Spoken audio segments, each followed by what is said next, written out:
would like to share a quick story about one of my projects that I worked on when I was in a big advertising agency. A few years ago, the client was Cheerios, General Mills, and the brief was Cheerios comes in 5 different flavors. Most of people think Cheerio comes in the one yellow box, but actually it comes in 4 other flavors. It's to communicate to the consumers that Cheerio comes in 5 flavors. So my partner and I would sit down, we brainstormed, and we came up with this brilliant idea.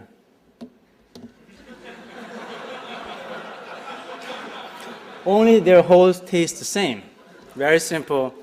We presented this idea to the client. They loved it. Everybody started laughing, and this is so incredible and simple and clever and so on. We were all having great time. So, wow, this is much easier than I thought.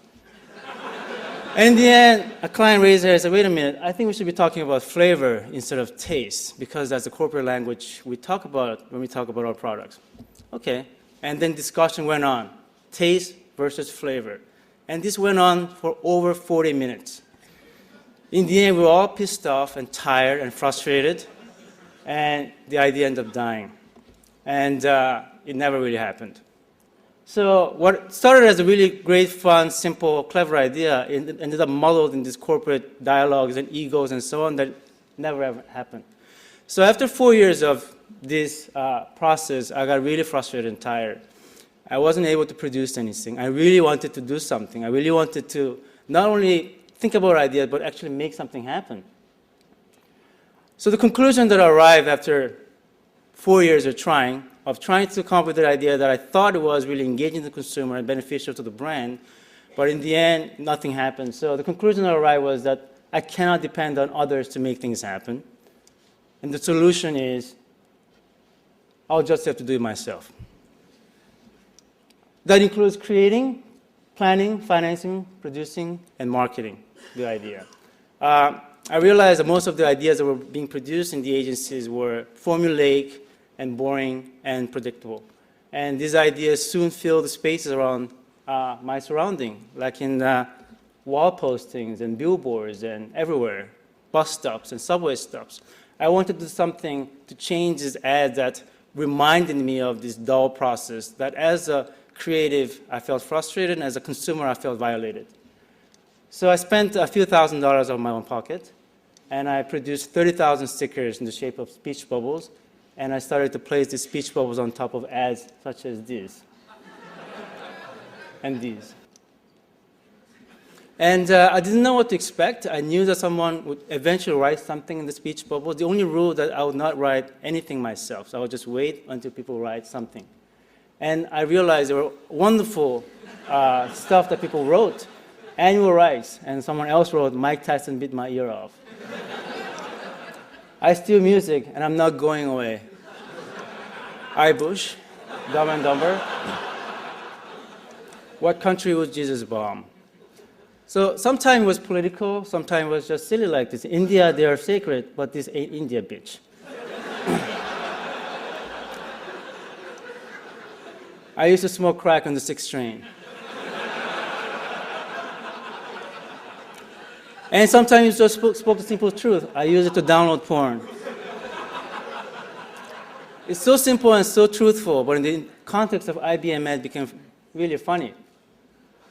I lost my other hump to cancer. And I noticed that a lot of other people started to produce their own bubbles with their own messages, political, weird, advertising to promote their books and so on. And I saw even this one, Yippee-ki-yay-mo. I didn't know what it was. It was all over the place. And I realized this was a marketing campaign for Die Hard 4. So advertising agency has taken the Bubble Project as their guerrilla tool to promote their product, which is kind of interesting to the whole circle. When I collected about 1,000 pictures, I placed these photographs in the website, thebubbleproject.com. And also I made it open so that people can download the template and print it and cut it and place and bubble their own town. In the beginning, there was about 60 to 90 visitors every day, friends and friends of friends. I thought when there were like 120, I was like, yes, there's 120 people coming to the website and looking at these bubbles and sharing ideas together. One day, I went to see, just for curiosity, how many people had visited the website. The number jumped from 100 and something to 50,000 something. And I thought, this must be some kind of a mistake in the server or something. And then the next time I went there, the website wasn't even there. It had crashed the website. And I was really puzzled until I found out it all happened because of this little blog in boingboing.net that mentioned about Bubble Project. And it really completely changed the course of the Bubble Project since then, because other blogs wrote about the Bubble Project. There are magazines, interviews, and so on. So what personal project taught me is that personal and professional projects complement each other.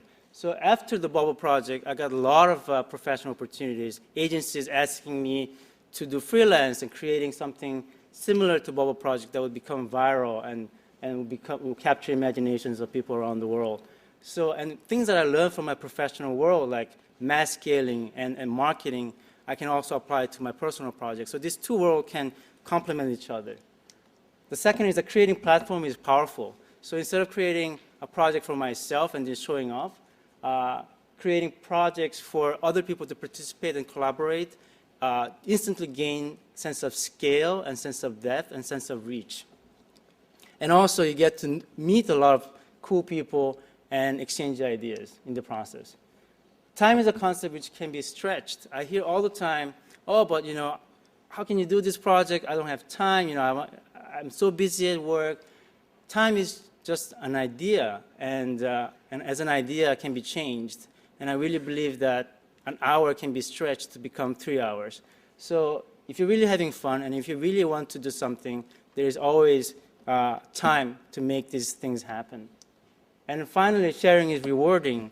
When I went to school in the 90s, my teachers used to teach me, when you have a great idea, you have to protect it. You have to copyright it, don't show it to anybody, just keep it to yourself and make it happen later on, and then you make a lot of money with it. And I think the whole creative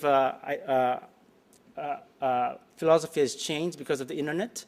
There is the whole idea of the open source and Creative Commons. People are creating projects and programs for free just for the joy of creating something and sharing. And when that happens, wonderful things happen. And when people are giving something, there's always something that comes back in a much bigger scale. So I would like to thank you very much for sharing your time with me, and hope to see you soon. Thank you.